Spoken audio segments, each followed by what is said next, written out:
A monarchy.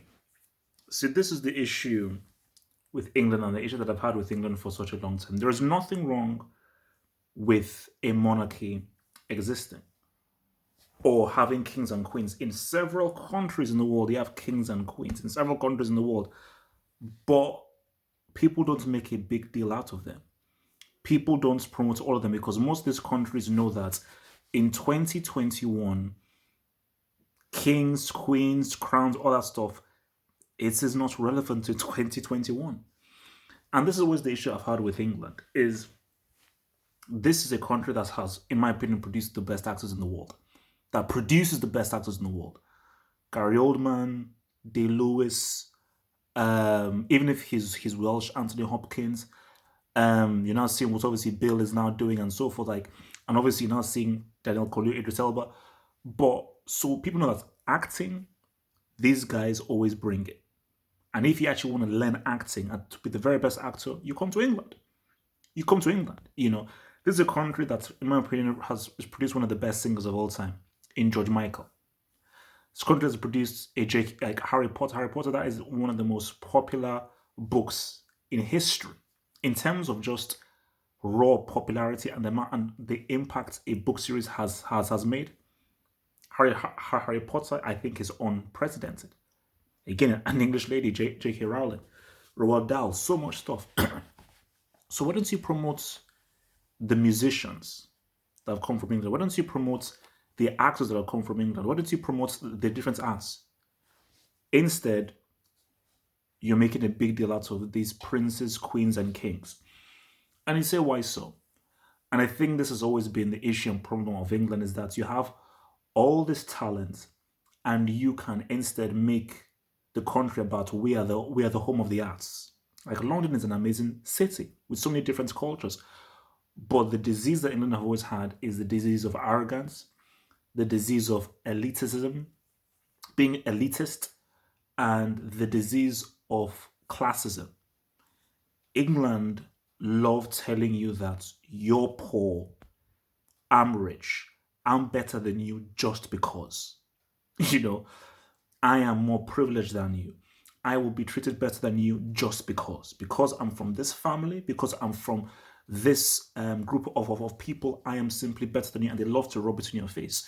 So England love the idea of a monarchy, and they love the idea of the king, the queen. They're special. They have their own special privileges. They have their own special people and so forth. And that stupid nonsense crap of being elitist. Same thing of how you have an industry where the film industry, music industry, all of these jobs go from people from two schools, and it's called Oxbridge, Oxford and Cambridge. So if you go to a state school or university that in Oxford or Cambridge, it's going to be very hard to get those top level jobs. Again, because they love the classism. This country has a disease of classism. This country has a disease of treating poor people like crap and always focusing on that 1%, the 1%. But what they don't understand is if the queen or the prince were to walk through the streets of France, Belgium, England, like Prince Dad, Prince Dude, and the Kate person, they walk through the streets, nobody would say anything. If Beyonce walks through any streets, some people would actually faint.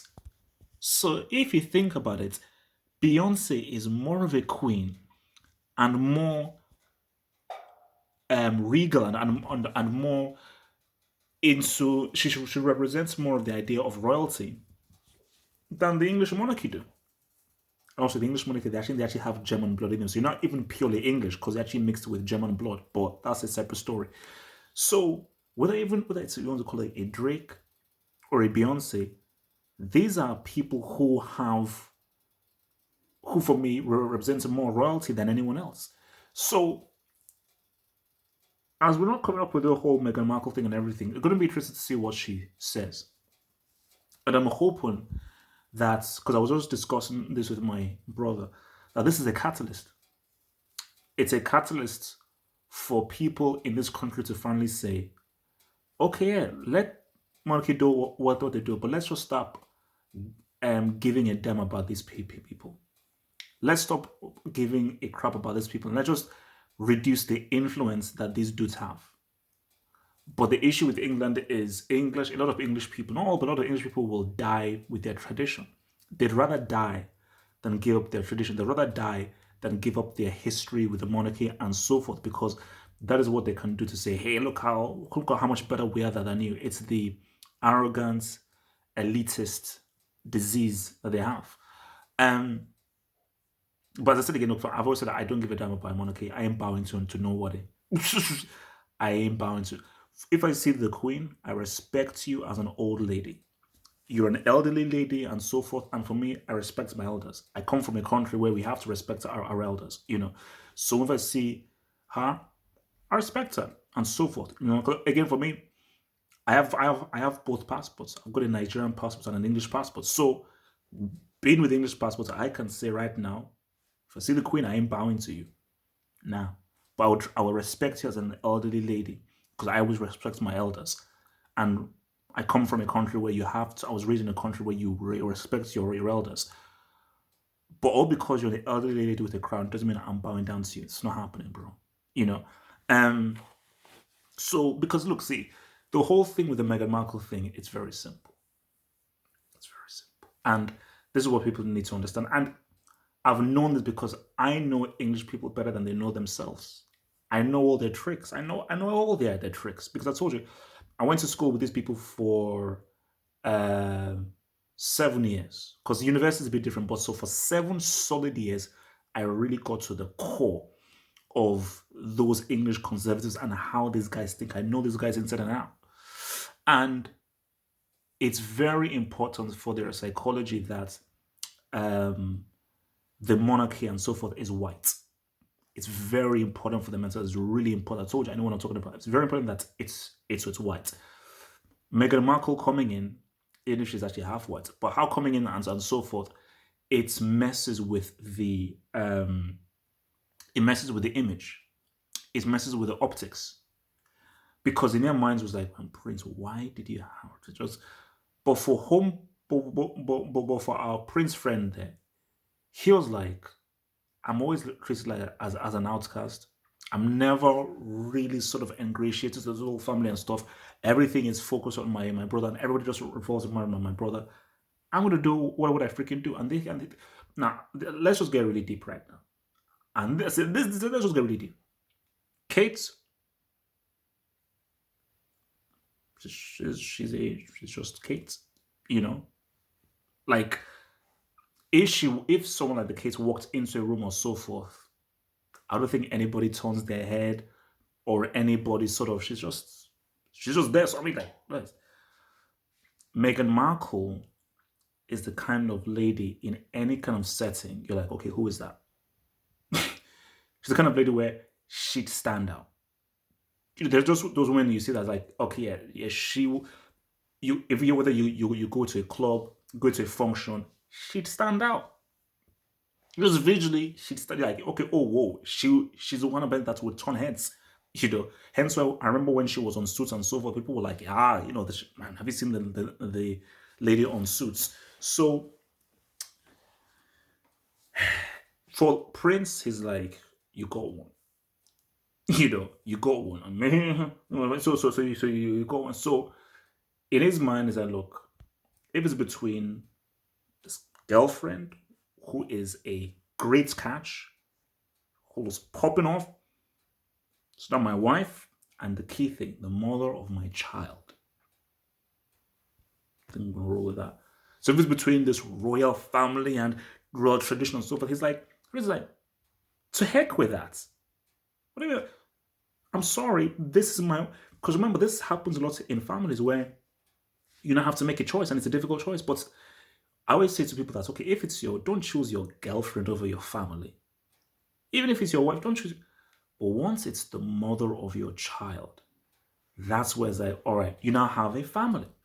You have now, of course, you have your family where you come from, but now you now have a separate family. And the key thing is that once you bring a child into the world and so forth, and that child now has a mother, the child's mother isn't the grandmother. Something they have their mother. You have a duty to protect that family and do what is best for that family. So one guy says, "Oh my gosh, look at all the stuff he's doing. She's manipulating." Like it's these stupid people who still live in this bum ass, dumb ass thing of the monarchy and have 22 to 21. I don't give a crap about an elderly lady with a crown. I'm sorry. Um, the fact of the matter is, it's very simple. Let's pull that monarchy crap to one side. It's a guy who's got a wife and a family. And if his wife says, "Man, look at how I'm being treated or so far, I don't feel well," so he should be like, I don't care how you feel. You should stick by us. You should, because we have to be, no, and like, I have a family. I'm your husband, and I'm the father of this. I remember the father and as a man, I am the head of this family. And when I brought a child into, we now have a family, I will do what is best for my family. Because I've got a freaking family. This family isn't owned by these royal dudes. It's this is our family, you know. And what this prince is thinking is that it's not time to live in the real world now. It's time to live in the real world now. That's the key thing. It's time to live in the real world because the royal family, that's the fake world. Like that's Prince and Kate and so forth. You live in a mirage. You live in a mirage, and especially with COVID coming. What COVID has shown us and everything is celebrities, famous people. Let's chill on these dudes. Let's appreciate the nurses. Let's appreciate the doctors. Let's appreciate actual people that teachers, policemen, people that actually do the true work of the world.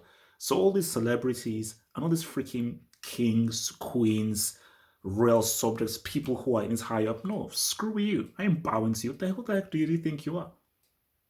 I will willingly bow down to a nurse who busted their chops helping patients through COVID. I will bow all the way down to a freaking doctor who is trying to come up with the vaccines and train people. Those are, man, let me bow down to you.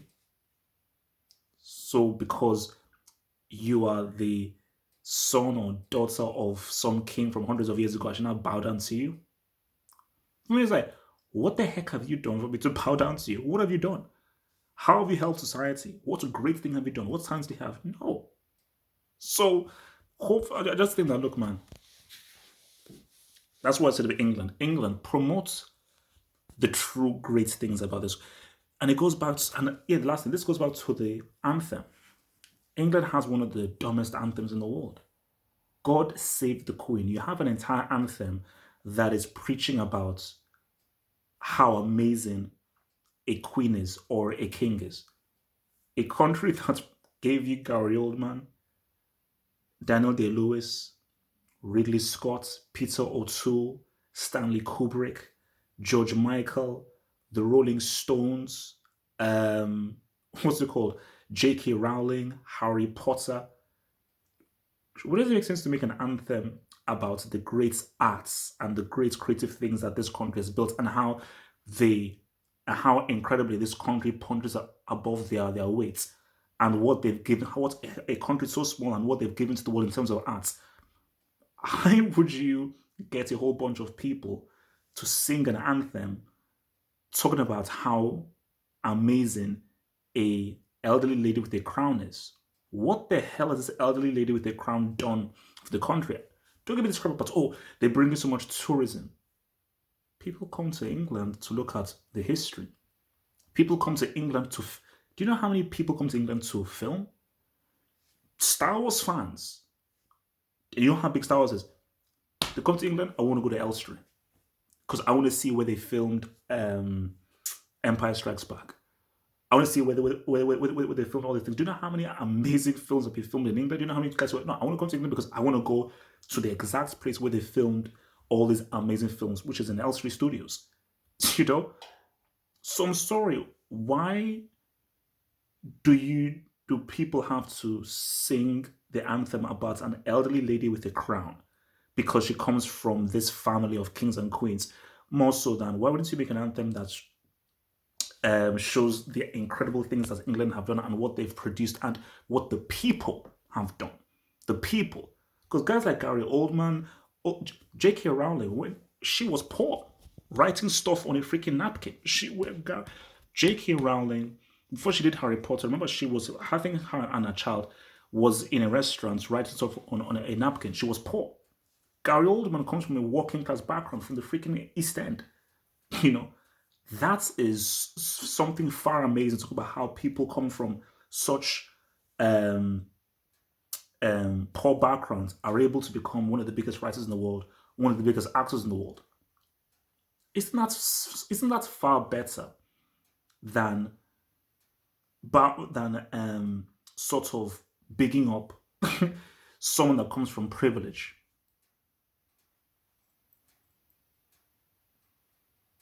Gets rid of the freaking monarchy and instead show love and show love to the NHS, a national healthcare service, an incredible healthcare service, show love to the acting and the history of acting and so forth. Because although Shakespeare and so forth, show love to the freaking writers, show stuff to the music, the musician.